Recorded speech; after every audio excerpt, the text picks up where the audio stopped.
Some people ask me what are the best games to play on a low-end system, and right now in 2019, and for all years for that matter, there is only one answer to that question. This right here is Extreme Paint Brawl.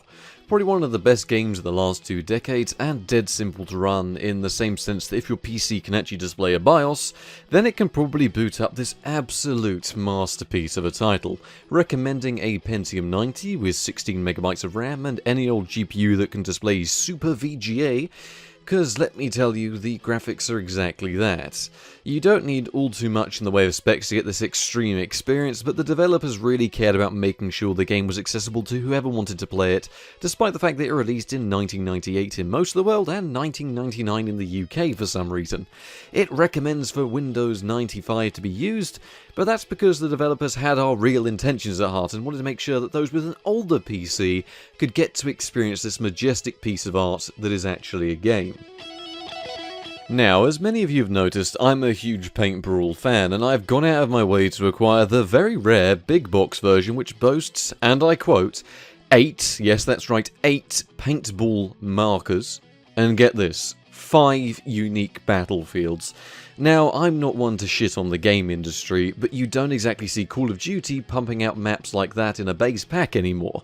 But what's actually inside this amazing limited edition box? Well, inside we have a nice brown box to keep some structural integrity. I mean, this is limited edition, I want to keep it safe. An Activision registration card, which of course we'll fill in later because that's the main star of the show. Well, it is in a way, because it's something. And of course the CD, which comes in a dual case, which is an even bigger star of the show, really. With no instructions, but it does tell us the game was made in the EU. Very important information, that. But what's the game like? And how exactly should we go about getting into things? Now, for those of you that are quite worried you might not be able to get hold of a limited edition pack like this, the game is actually available to download online. In fact, all you need to do is type in the game, and the second review you get on Google will actually provide you a download link to the game. I'm being very serious here, the review site provides the download link. But we're old school here and want to install the game on a disc, so of course I plugged in a CD drive and began to boot the installer. And what can I say, the level of detail that has gone into this installer is, well, it's insane. It's a truly beautiful show of ingenuity that takes moments to install the 50MB of game data. But it's not actually 50MB, it's closer to maybe 10 to 16. From here, we actually need to get into playing the game, and how do we actually do that? Well, we go into compatibility options, tick any box that has any remotely legacy option available, and hope for the best. And how well did that go? Well, we got to the game. In fact, you can hear the start music. Unfortunately, though, that means nothing to us, as the game would load up to about this, and then promptly find an error and crash. But of course, this is just a little issue that we're going to have, and as a very competitive player of the game, I could tell you that the best way to play this game is probably going to be in a VM. So I got a VM set up, and after about 25 minutes of fiddling around, we made it to a menu screen that would then promptly throw up errors and crash the system, but there's no worry. See, I found it very apparent that when the developers put designed for Windows 95 on the box, they meant that we should actually be using Windows 95, which is fine by me, so I got round to installing that, and after nearly 2 hours had passed, we were well on our way to getting the game running, bringing us to Chapter 2 of the Paint Brawl Extreme experience, as it didn't actually run on Windows 95 either. From here I went upstairs to locate something that might actually run the game, digging through the refuse of old laptops that hardly work. And I managed to find something that did actually turn on, in this case a rather old Ace that was high-end back in the day, something I meant to make a video on a while ago. And it was just what we need for something as intensive as Paint Brawl Extreme. And eventually, and by eventually I mean 6 hours later, honestly I'm not joking, I spent far too long making this bloody video, we got the game started. Well, that brings us to the next step of things. Just how is this game to play? Because let me tell you, I have not quite seen any game on this level for a while. Firstly, you're greeted by what appears to be a beautiful looking menu that looks like it's been made in Paint and exported as either a bitmap or a JPEG. Something truly unique. It essentially works like a PowerPoint with hyperlinks around it. Really impressive stuff for a game that was put together by a few blokes in essentially a few weeks. But what can we do from here, I hear you cry? Well, firstly we need to apply to put together a team. This is a paintball game. We need to do it as a team sport, so something very serious. Well, we want to take this team to the top. And in some ways, I suppose you could call the game a bit of a tycoon, with some serious financial aspects thrown in. I think I just said that right. Financial aspects. Yep, that's right. You can't just jump straight into the game, not just because it'll crash if you try and play without doing this, but because you need to go to the shops and equip and customize your cool team that you've just made using your limited funds. This has to be stretched across new weapons, ammo, and air, because you can put a price on air, something you'll be wishing you had more of once the game actually gets started and the drop-dead gorgeous graphics will completely blow you away. They run in a staggering resolution of 320 by 240, and it really does just show what you can do with a resolution mostly lower than most SNES games. You can turn the resolution up a bit, but the game will crash, so I wouldn't recommend that, because the developers really wanted you to experience the true beauty that was the 240p resolution. I had to find special drivers just to get this to work, and that took far too long. But I digress, as we need to talk about the gameplay.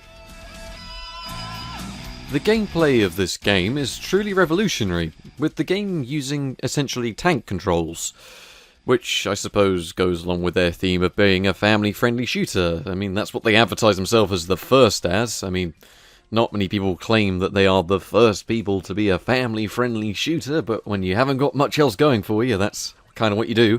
Anyway, with controls like this, you won't be seeing much violence, mainly because it's near impossible to see anything at all, but once you get your bearings set around the map and figure out which way around this seemingly dark and endless woods leads to the enemy territory, you get to experience some exciting paint-based warfare, which will shortly revolve around you dying, because the enemies have some of the best aim I've ever seen.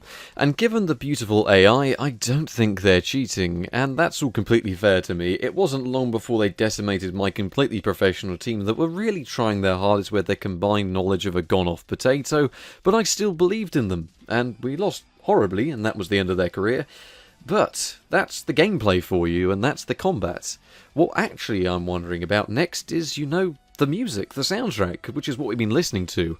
It's often described as the stuff the CIA uses to interrogate terrorists, or classics like Title Song 6, which is often described as if Sonic got shit-faced this Christmas and is now stumbling across the local farm. Honestly, a unique way to describe these tracks, but that's how most people have gone about it. It truly sounds like insanity and some form of modern art that we just can't really begin to comprehend. Really, it's ascended to new realms that I don't feel like I should be able to describe. It's a new genre just made for the enjoyment by the vast majority of paint-brawling enthusiasts. On another note, though, the musician Todd Duane, I think that's how it's pronounced, actually just sent in demo tracks to Head Games, the main publisher, and they honestly used them. So I will say, Todd, you've done a bloody good job considering that these are demos, and they actually use them. To round off on a bit more of a serious note, it seemed that the story behind this is that the original publishers of the game, Head Games, wanted the game developed insanely fast. In fact, so fast that the developers and designers only had 2 weeks to actually put this together. In some ways, how it works is actually a bit clever. I mean, I've spent so long investigating how to get this game working that it appears the game uses a Win32 based front end that will launch a modified version of the build engine in DOS, which explains why any semi-modern OS will launch the game and then promptly crash, as if you do actually get the game running, you do notice that it does try and make a lot of DOS calls to essentially run a modified version of the build engine. Anyway, I spent too many hours messing around with virtual machines to DOSBox to real machines before I even got the game to launch, and even with the latest patch which promises stability, it didn't actually change a whole lot, and in all honesty, there's not much of the game you can actually salvage. Honestly, for 2 weeks of progress in 1998, it seems ridiculous that they actually even published this. In fact, the AI is even explained as being a very bugged version of the Duke Nukem AI. The reason for this, of course, was because they're right in the middle of replacing it. So, most bits of it are actually missing and haven't been replaced, which explains the situation greatly. Still, what matters most is I said we were going out to play a game that could run on everything. And if you do actually get the game to run, you will get very playable frame rates. And that's about all I can say, so thank you.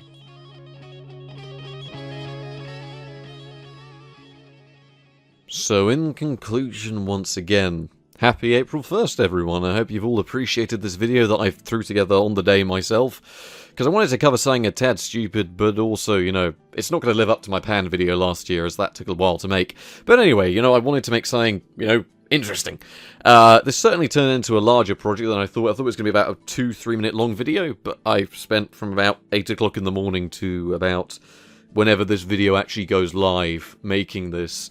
So I hope you all enjoy, and I'll catch you in the next one of these next year. I hope you've enjoyed finding out about this hip game, and I'll catch you guys in the next one. Don't forget to like and subscribe and all that jazz.